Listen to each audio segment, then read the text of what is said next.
আজ চৈত্রের শেষ দিন আর সেই চৈত্রের শেষ দিনেই রাজ্যের বিভিন্ন জেলায় বজ্রপাত সহ বৃষ্টিপাতের সম্ভাবনা। 2 চব্বিশ পরগনা, 2 মেদিনীপুর, ঝাড়গ্রাম, পুরুলিয়া ও বাঁকুড়া এই 7 জেলায় বৃষ্টির পূর্বাভাস রয়েছে। বৃষ্টির সঙ্গে বইতে পারে সঙ্গে ঝোড়ো হাওয়া। পশ্চিমাঞ্চলে জেলাগুলিতে শিলাবৃষ্টির সম্ভাবনা রয়েছে। আগামী বুধবার ফের কলকাতা সহ সব জেলাতেই বৃষ্টির পূর্বাভাস।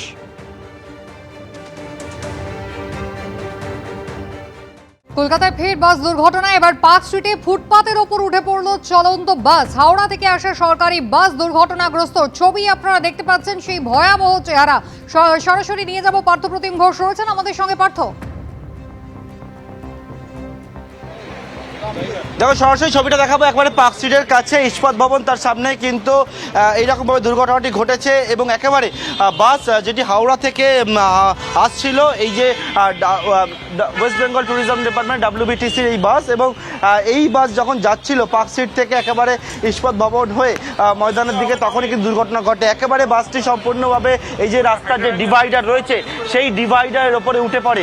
বাসে বেশ কয়েকজন যাত্রী ছিল, তারা আহত হয়েছেন। তবে কীভাবে এই ঘটনাটি ঘটলো সেই বিষয়ে দেখা হচ্ছে। এখনো পর্যন্ত যেটা অনুমান করা হচ্ছে বাসের যান্ত্রিক ত্রুটি, তার জন্য এই ঘটনাটা ঘটে থাকতে পারে। এই যে বাসের একটি রড দেখতে পাওয়া যাচ্ছে যেটা ব্যালেন্সের কাজ করে, এই রডটি ভেঙে যায় কোনো রকমে এবং তখন বাসটি একেবারে ডান দিকে চাপতে শুরু করে এবং সেই সময় বাসের চালক তিনি একেবারে এই যে ডিভাইডার, সেই ডিভাইডারের মধ্যে বাসটি উঠে যায়। ডিভাইডারের যে অংশ একেবারে রেলিং সবটা ভেঙে গিয়েছে এবং বাসের মধ্যে কয়েকজন অনেকেই যাত্রী ছিল, তারা আহত হয়েছে, তাদেরকে হাসপাতালে নিয়ে যাওয়া হয়েছে। তার মধ্যে একজনের চোট গুরুতর বলে জানা যাচ্ছে।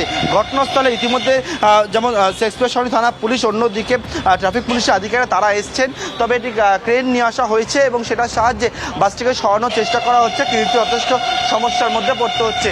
অন্যদিকে একেবারে আজকে ছুটির দিন হলেও যেহেতু এটা অত্যন্ত একেবারে বিজি রোড এবং সেই কারণে এই দুর্ঘটনার জন্য যান চলাচলের ওপরেও কিছুটা প্রভাব পড়ছে এবং এখানে বেশ কয়েকটি যেমন দেখতে পাচ্ছি ক্রেন নিয়ে আসা হয়েছে এবং গাড়ির যে গতি সেই গতি এখানে ধীর হচ্ছে এবং শুধুমাত্র একটা জায়গায় না, এরকম একের পর এক যে রেলিংগুলো ছিল যেটা সেই সমস্ত রেলিং সম্পূর্ণভাবে ভেঙে গেছে। বাসটি একেবারে ডিভাইডারের ওপরে উঠে পড়েছে। বাসে প্রায় 20-25 জন যাত্রী ছিল বলে জানা যাচ্ছে, তার মধ্যে বেশ কয়েকজন আহত হয়েছে, একজনের চোট গুরুতর হয়, তাকে হাসপাতালে পাঠানো হয়েছে। তবে এই রকম ঘটনা ঘটায় স্বাভাবিকভাবে সকালবেলা কিছুক্ষণ আগে যথেষ্ট চাঞ্চল্য ছড়িয়েছে। ইতিমধ্যে বাসটি দেখতে পাচ্ছ একটা অংশ রাস্তার মধ্যে রয়েছে, অপর দিকের অংশ সেটা ডিভাইডারে উঠে রয়েছে এবং বাসটিকে নামানোর চেষ্টা করা হচ্ছে। তবে এখানে যেটা প্রশ্নটা সেটা হচ্ছে মেনটেনেন্স কেন ঠিকঠাক হয়, কারণ একটা বাস যখন চলছিল তার যান্ত্রিক ত্রুটি হলো, যাত্রী নিয়ে যাচ্ছে সরকারি বাস, কিন্তু তার এইরকমভাবে যে রড সেই রড ভেঙে একেবারে নিচে পড়ে যাচ্ছে, তাহলে তার মেনটেনেন্স কেন ঠিক মতো হয় এই বিষয়টা নিয়েও কিন্তু একটা প্রশ্ন উঠছে। বাসটিকে সরানোর চেষ্টা করা হচ্ছে। বাসের চালক ও যারা রয়েছে তাদেরকে পুলিশ ইতিমধ্যে জিজ্ঞাসাবাদ করছে। তবে যারা আহত হয়েছে তাদেরকে হাসপাতালে পাঠানো হয়েছে চিকিৎসার জন্য। পার্থ, এখানেই জানতে চাইবো, একদিকে বাসের মেনটেনেন্স যথাযথভাবে হয় কিনা, টায়ার পুরনো কিনা সেই প্রশ্ন যেমন থাকবে, তার পাশাপাশি বাসটি কি যথাযথ গতিবেগে চলছিল নাকি মাত্রাতিরিক্ত গতিতে চলছিল? দেখো সেই বিষয়টা পরবর্তীকালে গোটাটা দেখা হবে। তবে এখনো পর্যন্ত যেটা মনে করা হচ্ছে গতি বেশি ছিল এবং গতি যখন বেশি ছিল তার মধ্যে এই যে রড, ট্রেনের টাই রড বলা হয়, যে রডটি এখন সম্পূর্ণ ভেঙে যায়। এখান থেকেই যারা ইতিমধ্যে এসছেন তদন্তকারী, তারা যেটা মনে করছেন যে এটা ভেঙে যাওয়ার দরুন যেটা হয় সেটি হচ্ছে যে এখান থেকে বাসটি সম্পূর্ণ ডান দিকে চাপতে শুরু করে এবং গতি যতটা বেশি ছিল তখনই কিন্তু একেবারে ডিভাইডার রয়েছে সেই ডিভাইডার ভেঙে দেয় এবং রাস্তার মাঝখানে যে ডিভাইডারের ছবিটা আরও দেখাবো, সেই ডিভাইডার ভেঙে গেছে, ভেঙে গিয়ে সেখান থেকে বাসটা ডিভাইডারের ওপরে উঠে পড়েছে। ক্রেন নিয়ে আসা হয়েছে এবং ক্রেনের সাহায্যে বাসটিকে সরানোর চেষ্টা করা হচ্ছে, কিন্তু সরাতে গিয়ে যথেষ্ট সমস্যার মধ্যে পড়তে হচ্ছে, কারণ যেরকমভাবে পরিস্থিতি হয়ে রয়েছে, যে অবস্থায় বাসটি বর্তমানে রয়েছে। তবে এখনও পর্যন্ত পুলিশ কর্মীরা যেটা জানাচ্ছেন বা যেটা তারা বুঝতে পারছেন যে বাসটির যান্ত্রিক এই সমস্যাটা হয়। তবে এই রডটা কীভাবে সম্পূর্ণভাবে ভেঙে পড়লো, কারণ হচ্ছে যদি সম্পূর্ণভাবে মেনটেন্যান্স ঠিকঠাকভাবে থাকে তাহলে এইরকমভাবে যাত্রী বোঝাই একটি বাস যাত্রী নিয়ে বেরোচ্ছে, ভেঙে পড়ার কথা নয়। আবারও দেখাবো যে সমস্যাটা হচ্ছে সেটি হচ্ছে বাসটিকে নামাতে গিয়ে, ডিভাইডার থেকে নামাতে গিয়ে একটা সমস্যার মধ্যে পড়তে হচ্ছে।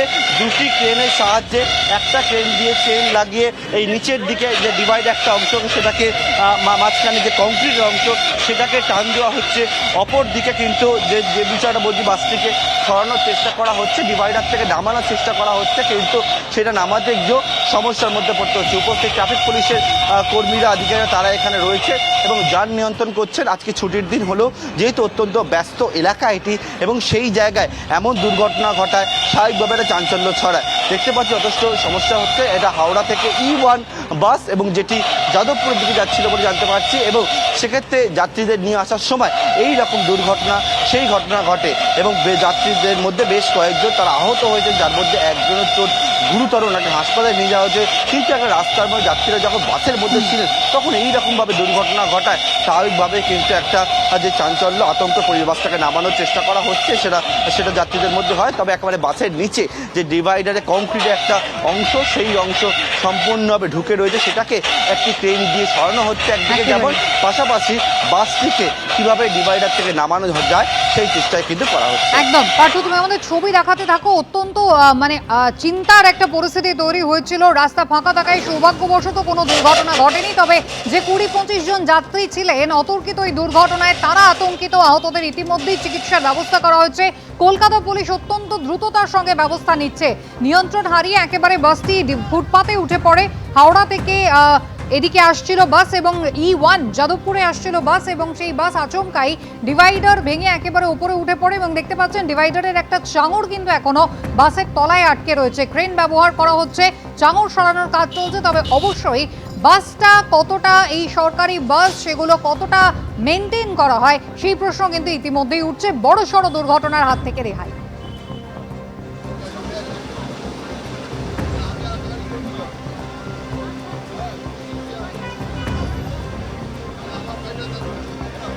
সাত সকালে পার্ক স্ট্রিটের এই দুর্ঘটনা যেমন আতঙ্ক ছড়িয়েছে, তার পাশাপাশি দক্ষিণ 24 পরগনার বিষ্ণুপুরে বাসের সঙ্গে সংঘর্ষে একজন ট্রাক চালকের মৃত্যুর ঘটনা ঘটেছে।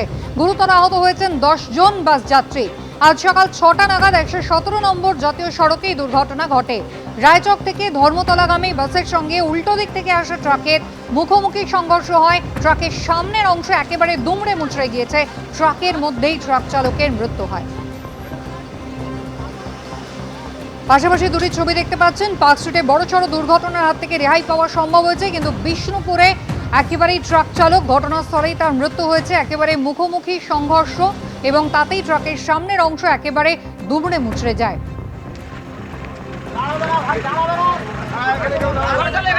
পার্ক স্ট্রিটের ছবি দেখছেন, যেখানে কলকাতা পুলিশ একেবারে তৎপরতার সঙ্গে ব্যবস্থা নিচ্ছে। যেভাবে ফুটপাতের উপরে বাসটি উঠে গিয়েছে, ডিভাইডার ভেঙে গিয়েছে এবং একটি বড়সড় সিমেন্টের চাঙড় একেবারে বাসের নিচে আটকে রয়েছে। তার পাশাপাশি ডিভাইডারের ভাঙা অংশ আটকে রয়েছে, রড আটকে রয়েছে।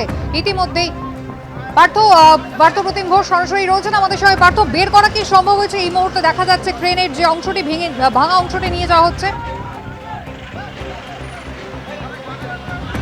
দেখো, সেই ভাঙা যে অংশ, ওটা ডিভাইডারে কংক্রিটের একটা অংশ, যেটা একেবারে বাসের তলায় এরকমভাবে চাপা পড়েছিল এবং দেখতে পাচ্ছি বেশ কিছু কেবেল, সেই কেবেলও ছিঁড়ে বাইরের দিকে চলে এসছে এবং যেটা বাসের মধ্যে এখন আটকে ছিল, ডিভাইডারের মাঝের যে অংশ সম্পূর্ণ গর্ত হয়ে গেছে এখান থেকে, এবং সেটাকে বার করা গেছে এবং বাসটিকে আবারও বার করার চেষ্টা হচ্ছে। তিনটি ক্রেন এখানে নিয়ে আসা হয়েছে, আরও ক্রেন নিয়ে আসা হচ্ছে তেমনটা আমরা জানতে পেরেছি, এবং আবারও বাসটিকে চেষ্টা করছে এবং সেখান থেকে কিন্তু নামানোর জন্য, অর্থাৎ ডিভাইডারের মধ্যে যেরকমভাবে বাসটি রয়েছে এবং রাস্তার যান চলাচলের ওপর একটা প্রভাব পড়ছে।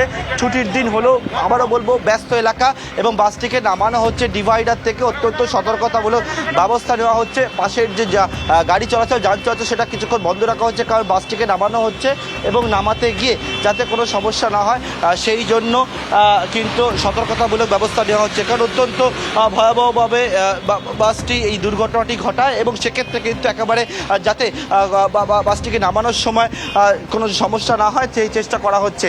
ইতিমধ্যে দেখতে পাচ্ছ যে ক্রেন নিয়ে এসে সেই ক্রেনের সাহায্যে বাসটিকে ডিভাইডার থেকে নামানোর যে কাজ সেই কাজটা করা হচ্ছে এবং সেটা হলো এবং একেবারে বাসটিকে নামানো গেল ডিভাইডার থেকে, কিন্তু সম্পূর্ণভাবে আশেপাশের ছবিটা বাসের নিচের যে মোবিল সেটা পড়ে রয়েছে, ভাঙা অংশ সেই সবটা পড়ে রয়েছে, যে সাজানো যে বাতি স্তম্ভ ছিল সেই বাতি ভেঙে রয়েছে এবং বাসটিকে অবশেষে ডিভাইডার থেকে নামানো গেল এবং নামিয়ে সেটাকে নিয়ে যাওয়া হচ্ছে এবং একেবারে এখানে পুলিশ কর্মীরা তারা যাতে দুর্ঘটনা না ঘটে তার জন্য বালি দিচ্ছেন এখানে, কারণ যেহেতু মোবিল পড়ে রয়েছে এখানে এবং সেই মোবিল থেকে যাতে আবারও কোনো দুর্ঘটনা না ঘটে তার জন্য পুলিশ কর্মীরা এখানে উপস্থিত পুলিশের কর্মীরা তারা সেখানে মোবিল দিচ্ছেন। যান চলাচল সম্পূর্ণভাবে বন্ধ রাখা হয়েছে এখানে, কারণ যেহেতু এইরকম একটা দুর্ঘটনা ঘটে বাসটিকে নামানোর জন্য, সেই জন্য পার্ক স্ট্রিটের কাছে এই জায়গায় এই দুর্ঘটনা ঘটায় কিন্তু একটা চাঞ্চল্য ছড়ায় এবং আরও যে ক্রেন সেই ক্রেন নিয়ে আসা হয়েছে ঠিকই, কিন্তু বাসটিকে নামানো গেছে এবং সেটাকে